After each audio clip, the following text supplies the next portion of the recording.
오늘 우리에게 주시는 하나님 말씀은 로마서 1장 17절 말씀입니다. 우리 다 함께 한 목소리로 같이 읽겠습니다. 복음에는 하나님의 의가 나타나서 믿음으로 믿음에 이르게 하나니 기록된 바 오직 의인은 믿음으로 말미암아 살리라 함과 같으니라. 아멘. 오늘은 종교개혁 주일입니다. 1517년 10월 마지막 날에 루터가 95개조 반박문을 붙였죠. 그 중에 27번째 그 항목 조항이 이렇습니다. 연복궤 안에 던진 돈이 짤랑 소리를 내자마자 영혼이 연옥에서 벗어난다는 설교는 단지 인간의 학설을 설교하는 것이다. 면죄부 또는 면벌부에 관한 내용이죠. 그 당시 로마 교황청은 이 면죄부를 많이 발행을 했고 그리고 많이 팔았습니다. 그것은 그 로마의 베드로 성당을 짓기 위한 그 자금을 마련하기 위함이었습니다. 여러분 로마에 있는 그 베드로 성당에 가보신 분은 알겠지만 그 규모가 어마어마하잖아요. 그러니까 그걸 짓는데 얼마나 많은 돈이 필요했겠습니까? 그러니까 많은 면죄부를 만들어 가지고 그걸 팔아서 그 자금을 마련하려고 했던 것이죠. 그러면서 이제 그에 걸맞는 신학도 만드는 겁니다. 곧바로 천국에 들어갈 수 없는 영혼은 연옥으로 가는데 연옥에서 그 다음 심판을 기다리면서 불과 같은 그 뜨거운 고통을 견뎌내야 되는데 그러나 면죄부를 사면 거기서 벗어날 수 있다. 그렇게 얘기를 하는 것이죠. 그러니까 테첼이라고 하는 사람이 있었는데 이 테첼이라고 하는 사람은 그 베드로 성당 건축을 위한 면죄부 판매 책임자였던 수도사였습니다. 이 사람이 이제 설교하기를 이 헌금함에 동전이 들어가면서 금화가 들어가면서 땡그랑 소리를 낼 때 그때 그 연옥에 있던 영혼이 거기서 나온다. 이렇게 이제 설교를 한 겁니다. 돈으로 구원을 살 수 있다라고 하는 그런 논리인 거죠. 루터는 이에 대해서 반박문을 낸 것입니다. 루터가 주장했던 핵심은 오직 믿음인 거죠. 어떤 행위로 우리가 구원 얻을 수 있는 게 아니라 오직 믿음으로 우리는 구원 얻는다라고 하는 것입니다. 루터가 이제 그 당시에 수도원 생활을 했잖아요. 수도원 생활을 하면서 다른 수도사들과 같이 자기가 고행을 하고 그리고 아주 금욕적인 생활을 하면 하나님이 나에게 은혜를 많이 베풀 것이다 이렇게 생각을 했는데 아무리 고행을 하고 아무리 금욕적인 생활을 해도 만족함이 없는 겁니다. 그러던 중에 그 선배 수도사가 성경 말씀에 한번 집중해 봐라. 성경 말씀을 한번 연구해 봐라. 이런 조언을 들은 거예요. 그래서 그때부터 시작해가지고 성경을 묵상하고 강의하기 시작했어요. 1513년부터 1517년 사이에 성경을 읽고 또 연구하고 강의를 했는데 그 중에 로마서의 말씀이 이 루터에게 상당한 영향을 끼치게 되는 거죠. 로마서 1장 17절 말씀에 복음에는 하나님의 의가 나타난다라고 하는 이 구절을 이 루터가 처음 읽을 때는 하나님의 의라고 하는 단어가 너무 싫었어요. 하나님의 의라고 하는 단어가 너무 싫은 거예요. 왜냐하면 하나님의 의 앞에서 죄인이 받을 수 있는 것은 형벌밖에 없으니까. 죄인이 하나님의 의 앞에서 받을 수 있는 것은 심판밖에 없으니까. 아니, 너무 싫은 거예요. 그래서 마음속에 그 하나님의 의라고 하는 단어를 읽을 때 마음속에 막 분노가 일어나는 겁니다. 근데 이 구절의 전체 맥락을 살피면서 읽고 또 읽고 연구하고 묵상하고 또 묵상할 때 복음에는 하나님의 의가 나타나서 라고 하는 그 다음에 믿음으로 믿음에 이르게 한다 라고 하는 그 믿음이라고 하는 단어가 마음에 들어오게 된 거예요. 그리고 복음에 나타난 하나님의 의라고 하는 것은 내가 노력하고 내가 힘쓰고 내가 고행하고 내가 착한 일을 해가지고 얻어내는 의가 아니고 하나님이 먼저 우리에게 은혜를 베푸시고 그리고 믿음을 선물로 주시고 그렇게 해서 나를 구원해 주시는 수동적인 의, 내가 얻어내는 의가 아니라 하나님이 나에게 주시는 의라고 하는 걸 발견한 거예요. 그리고 보니까 그렇게 나를 힘들게 했던, 그렇게 미웠던 그 하나님의 의라고 하는 단어가 그렇게 좋고 아름다운 단어일 수가 없는 거예요. 너무 사랑스럽게 그 단어가 다가왔고 그 순간에 루터는 마치 천국에 가는 그런 느낌이었다라고 고백합니다. 성경 말씀을 새롭게 깨닫게 된 것이 종교개혁의 시작인 거죠. 그래서 루터는 말씀이 모든 일을 이루었다라고 고백해요. 말씀이 모든 일을 이루었다. 그러므로 종교개혁의 정신을 이어받은 저와 여러분이 항상 잊지 말고 해야 할 것은 성경으로 다시 돌아오는 거예요. 성경으로. 그리고 그 성경 말씀이 우리에게 믿음으로 구원을 얻는다라고 하셨기에 그 말씀을 귀히 여김과 동시에 우리는 믿음을 귀히 여겨야 됩니다. 말씀을 귀히 여기는 사람은 믿음을 귀히 여기는 사람이죠. 자, 오늘 본문 다시 한번 읽어볼까요? 로마서 1장 17절. 자, 시작. 복음에는 하나님의 의가 나타나서 믿음으로 믿음에 이르게 하나니 기록된 바 오직 의인은 믿음으로 말미암아 살리라 함과 같으니라. 믿음으로 믿음에 이르게 한다라고 하는 요 의미가 여러분에게 지금 명확하신가요? 믿음으로 믿음에 이르게 한다라고 하는 이 구절이 여러분 어떤 의미인지 여러분 마음속에 지금 명확하신가요? 이게 무슨 말입니까? 라고 하면 여러분 얘기하실 수 있겠나요? 의외로 이걸 얘기할 수 있는 사람이 많지 않습니다. 오늘 이 의미 세 가지를 나눌 텐데 여러분 마음속에, 여러분 기억 속에 분명하게 새겨지도록, 잊지 않도록 잘 새기실 수 있기를 바랍니다. 첫 번째 의미는 믿음은 선물이라는 의미입니다. 믿음으로 믿음에 이르게 한다라고 하는 첫 번째 의미는 믿음은 선물이라고 하는 거예요.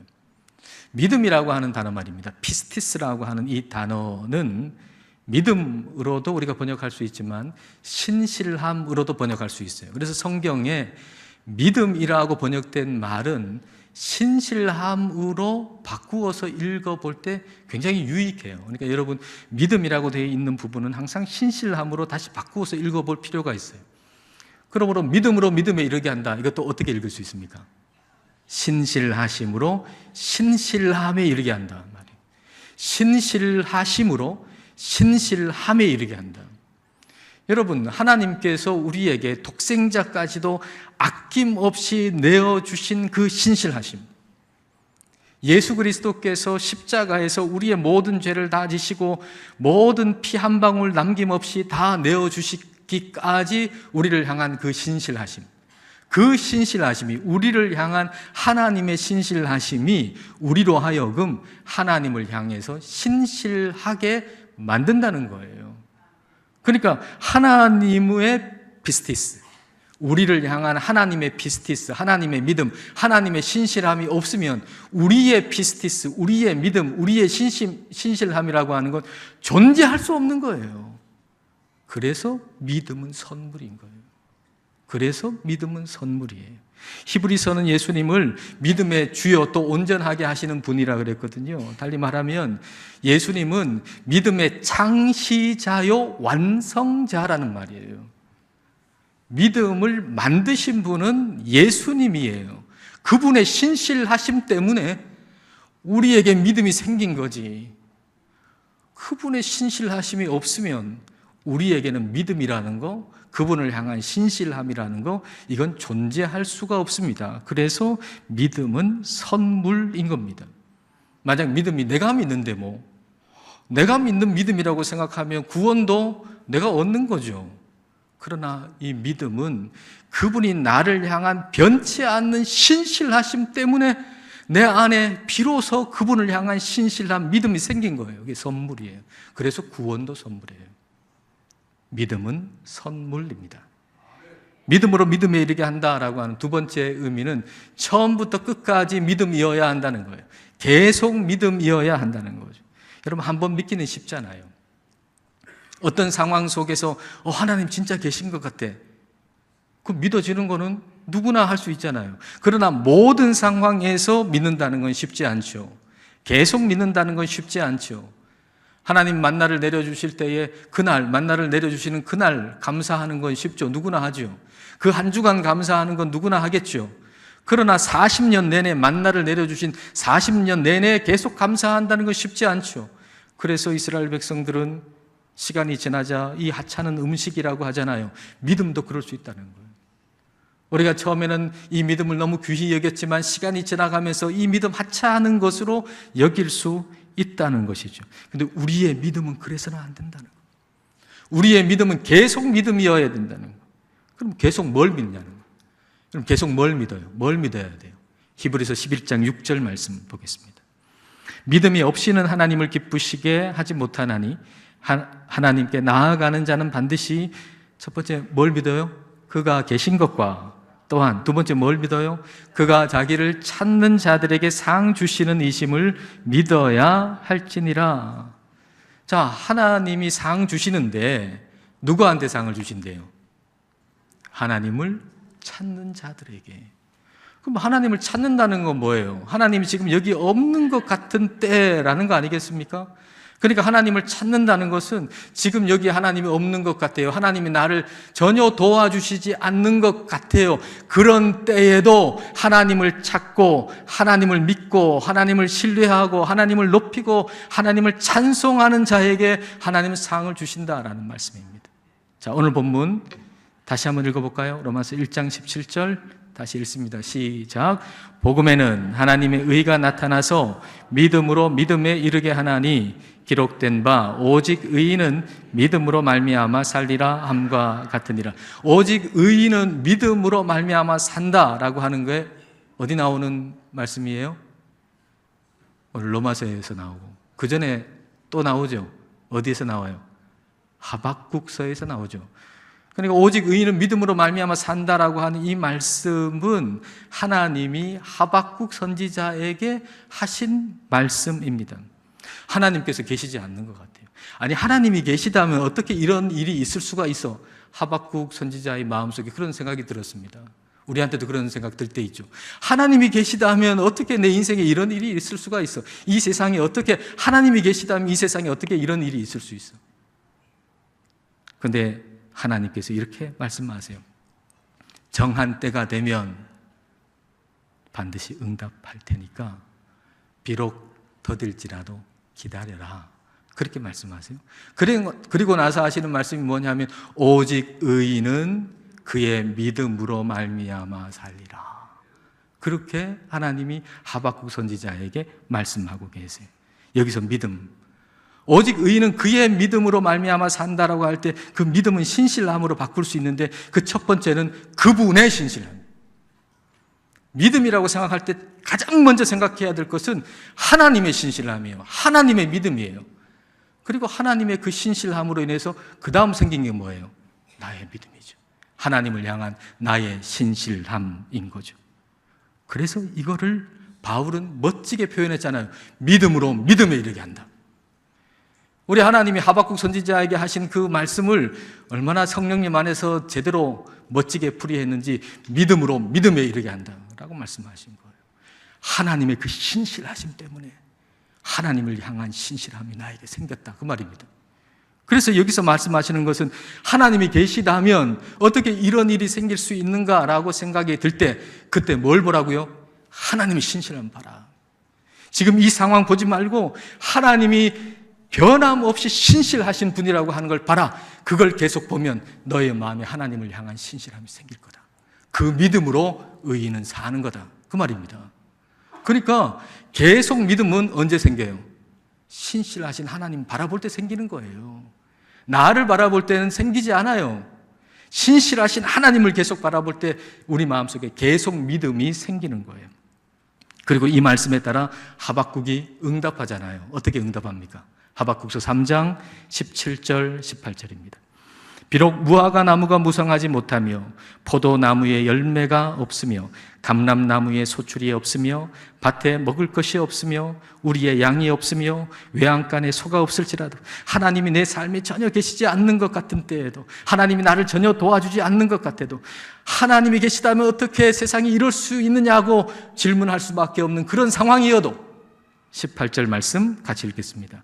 나는 여호와로 말미암아 즐거워하며 나의 구원의 하나님으로 말미암아 기뻐하리로다. 나는 그때에도 나는 하나님을 찾고 하나님을 의지하고 하나님을 신뢰하고 하나님을 믿고 하나님으로 인해 기뻐하리라 라고 하는 선언입니다. 이게 계속 믿음이에요. 처음부터 끝까지 믿음이에요. 처음부터 끝까지 믿으며 사시기를 축복합니다. 마지막 세 번째, 믿음으로 믿음에 이르게 한다라고 하는 의미는 계속 믿음이 자라야 한다는 거예요. 계속 믿음이 자라야 된다. 비유해 보자면 하나님은 우리를 동네 체육대회에 보내시려고 부르신 게 아니고 올림픽에 보내시려고 우리를 부르신 것입니다. 따라서 믿음의 근력은 계속 키워져야 됩니다. 믿음의 근력은. 우리가 동네 체육대회 정도 나갈 것 같으면 여러분 지금 이 정도 믿음이면 됩니다. 충분합니다. 그런데 하나님은 동네 체육대회 보내려고 우리를 부르신 게 아니에요. 올림픽에 보내려고 우리를 부르셨어요. 그래서 우리의 믿음의 근력은 계속 키워져야 되는 거예요. 우리의 삶의 힘든 모든 상황들은 하나님이 우리의 믿음을 자라게 하시기 위해서 우리를 훈련시키시는 겁니다. 하나님께서 예레미야 선지자한테 사명을 주시잖아요. 예레미야가 하나님의 사명을 가지고서 살다 보니까 너무 힘들어요. 너무 이해되지 않는 일들도 많아요. 너무 힘들어하니까, 예레미야가 너무 힘들어하니까 하나님이 예레미야한테 뭐라고 하십니까? 너 사람하고 달리기를 해서도 그렇게 지치면 사람보다 빠른 말하고는 어떻게 경주할래? 너 편안한 상태에서만 평안하면 너 어떻게 요단강이 출렁거리는 그런 상황에서는 너 어떻게 살래? 하나님이 예레미야한테 그렇게 말씀하셨어요. 그러니까 하나님은 예레미야를 더 큰 무대에 세우시기를 원하신다는 거죠. 하나님은 저와 여러분을 더 큰 믿음의 무대에 세우기를 원하세요. 여러분 조그마한 무대에 세우는 게 아니고 더 큰 믿음의 무대에 여러분을 세우시기를 원한다고요. 하나님은 우리를 동네 체육대회에 보내려고 우리를 부르신 게 아니고 올림픽에 보내려고 우리를 부르신 거예요. 그래서 믿음을 키울 상황들을 계속 주시는 거죠. 그래서 우리는 믿음으로 믿음에 이르러야 해요. 우리는 계속 믿음이 자라야 돼요. 우리의 믿음이 계속 자라기 위해서 에너지원이 될 수 있는 것이 무엇인가 하면 구원에 대한 감격과 감사예요. 나 같은 죄인 살리신 주님의 은혜 놀랍다. 이게 우리의 날마다 매일의 고백이 되어야 되는 거죠. 하나님이 나를 구원해 주신 것에 대해서 경이로운 마음을 날마다 가지는 거예요. 마틴 루터가 천국에 가면 놀랄 일 세 가지가 있다 이렇게 얘기하면서 그 첫 번째는 천국에 없을 거라고 생각했는데 천국에 있는 거. 이 사람은 분명히 천국 못 갈 거야. 그런데 가보니까 그 사람 천국에 있어요. 그게 놀랄 첫 번째 일이고, 두 번째는 천국에 있을 거라고 생각했는데 없는 거. 이 사람 분명히 천국에 있을 거라고 생각했는데 가보니까 없어요. 그게 놀랄 두 번째 일이라고 그랬고, 세 번째 놀랄 일은 내가 천국에 있는 거. 여러분 천국에 가서 우리가 놀랄 일 중에 놀랄 일은 무엇인가 하면 나 자신이 천국에 있는 거예요. 이 말은 무슨 말입니까? 날마다 내가 구원받은 것에 대해서 경이롭게 여기며 살았다는 얘기죠. 날마다 매일매일 내가 하나님의 은혜로 구원받았다는 걸 경이롭게 오늘도 내일도 매일매일 살다가 천국 가는 그날, 죽어 천국 가는 그날도 경이로운 거죠. 내가 천국에 와 있구나. 어떻게 나 같은 사람이 천국에 왔는가. 그렇게 경이롭게 놀란다는 거예요. 하나님께서 선물로 주신 믿음으로 우리가 구원받았다는 걸 날마다 경이롭게 여기면서 처음부터 끝까지 믿음으로, 날마다 자라는 믿음으로, 오직 믿음으로 승리하시기를 축복합니다. 기도하시겠습니다. 이 시간 우리 기도하실 때 우리에게 독생자를 내주시기까지 신실하신 하나님, 십자가에서 죽기까지 신실하신 우리 예수님을 생각하십시다. 그리고 그 신실하심으로 인해서, 우리를 향한 하나님의 신실하심으로 인해서 우리가 신실해졌다는 것, 그 믿음을 선물로 받았음을 감사합시다. 끝까지 이 믿음으로 살고 날마다 자라는 믿음으로 살고 오직 믿음으로 승리하기를 이 시간 함께 기도하시겠습니다.